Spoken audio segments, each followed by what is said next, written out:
Alors, bonsoir. Je m'appelle Lynn Ouellette et je suis la présidente du Conseil du patrimoine culturel du Québec. Je vous souhaite la bienvenue à cette consultation publique sur le plan de conservation du site patrimonial du Vieux-Québec. Je suis accompagnée de deux autres membres du Conseil, Anne Mundy, ma vice-présidente, ainsi que Claudine Daillon, qui est professeur agrégé à l'École d'architecture de l'Université de Montréal et chercheur associé à la chaire de recherche du Canada en patrimoine bâti. Et pour cette soirée d'information, nous avons invité les rédacteurs du plan de conservation du site patrimonial. Je vous les présente. M. Martin Pinault, le directeur général du patrimoine au ministère de la Culture et des Communications, et M. Sylvain Lizotte, qui est conseiller en patrimoine à cette même direction. Alors, le site patrimonial du Vieux-Québec, comme vous le savez, est l'un des 13 sites patrimoniaux reconnus dans le cadre de la loi sur le patrimoine culturel adoptée en 2012. Et cette loi prévoit que la ministre doit publier un plan de conservation pour chacun de ces sites. Le plan de conservation a pour objectif de guider les citoyens et tous les acteurs ainsi que le ministère dans ses décisions concernant sa protection et sa mise en œuvre. C'est pourquoi la ministre désire vous entendre sur ce projet de plan de conservation. Et elle a mandaté le Conseil, qui est un organisme consultatif autonome et distinct du ministère, pour organiser ce processus de consultation. Alors ce soir, il s'agit de la première étape de cette consultation qui est consacrée, comme je disais, à la présentation du plan afin d'en favoriser la compréhension. Dans un second temps, soit dans un mois, le 17 avril, nous nous retrouverons ici même pour recueillir, écouter, échanger sur vos avis concernant ce plan.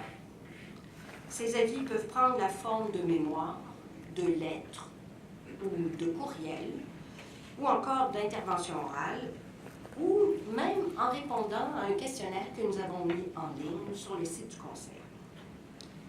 Vous le comprendrez, votre opinion est très importante et je vous invite à vous exprimer en grand nombre. Afin que nous puissions prendre connaissance de vos communications écrites, nous apprécierions que vous les fassiez parvenir avant le 8 avril. Et pour toute intervention orale, nous vous demanderons de vous inscrire à l'avance par courriel ou par téléphone afin que nous puissions planifier notre soirée. Et d'ailleurs, ici même ce soir, à la fin de la soirée, vous pourrez vous adresser à Mme Corinne Gustin, qui est à l'entrée actuellement, et vous inscrire dès maintenant si vous le désirez. Alors, à la suite de cette séance d'audition, le Conseil regroupera rigoureusement et fidèlement l'ensemble de vos propos dans son rapport de consultation qu'il remettra, ainsi que son avis, à la ministre dans les semaines qui suivront. Le ministère sera ensuite invité à bonifier le plan de conservation à la lumière de vos commentaires et de l'avis du Conseil.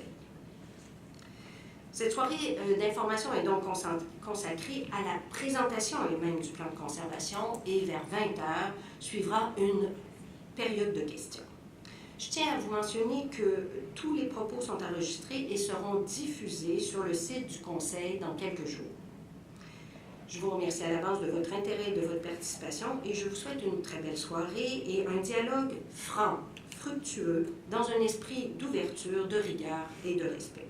Sans plus tarder, j'invite M. Pinault et Lizotte à nous présenter le plan de conservation et nous vous rejoindrons par la suite. Merci beaucoup, Mme Ouellette. Bonsoir tout le monde. Merci d'être ici en grand nombre ce soir.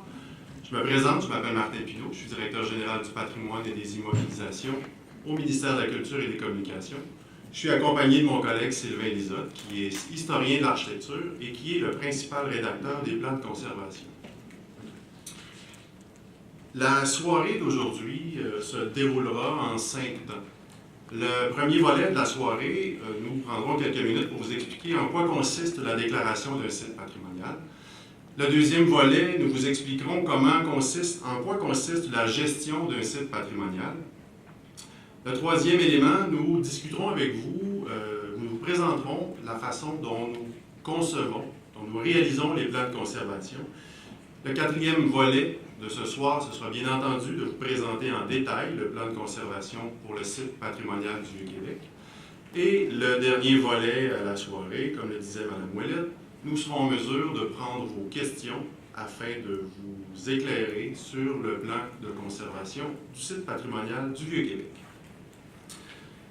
La première diapositive que j'ai à vous présenter ce soir, je ne vous cacherai pas que c'est une de mes diapositives préférées, puisque la trame de fond dans cette diapositive nous démontre que la gestion du patrimoine culturel québécois n'est pas que l'affaire du ministère de la Culture, mais c'est une affaire de tous. Tout le monde est responsable de la protection et de la mise en valeur du patrimoine culturel au Québec. Spécifiquement au niveau du site patrimonial du Vieux-Québec, nous vous avons présenté certains exemples. Le premier, qui est concerné, bien entendu, par la protection du site patrimonial, c'est le propriétaire d'immeuble.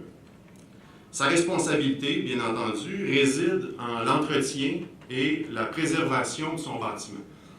Il y a aussi tous les citoyens et les milieux associatifs qui sont impliqués dans le Vieux-Québec, qui sont impliqués par le patrimoine, entre autres au niveau de la vigilance qu'il nous apporte. On se plaît à dire que les meilleurs inspecteurs en patrimoine au Québec, ce sont bien entendu les citoyens qui peuvent revenir auprès du ministère pour nous signaler certains éléments et pour qu'on puisse intervenir avec eux pour la protection du patrimoine. Il y a aussi, sans oublier, les différents experts qui sont impliqués dans le milieu du patrimoine. On pense ici aux universités, aux chaires de recherche, qui nous amènent un grand nombre de connaissances pour bonifier justement et faire améliorer dans le temps la gestion de nos sites patrimoniaux. Il ne faut pas oublier non plus un partenaire de longue date du ministère de la Culture dans la protection du patrimoine à Québec. Je parle bien sûr de la Ville de Québec, avec qui le ministère travaille depuis de nombreuses années pour mettre toute l'expertise de part et d'autre au profit justement de la protection du patrimoine, mais aussi des sommes d'argent quand même assez importantes pour préserver le patrimoine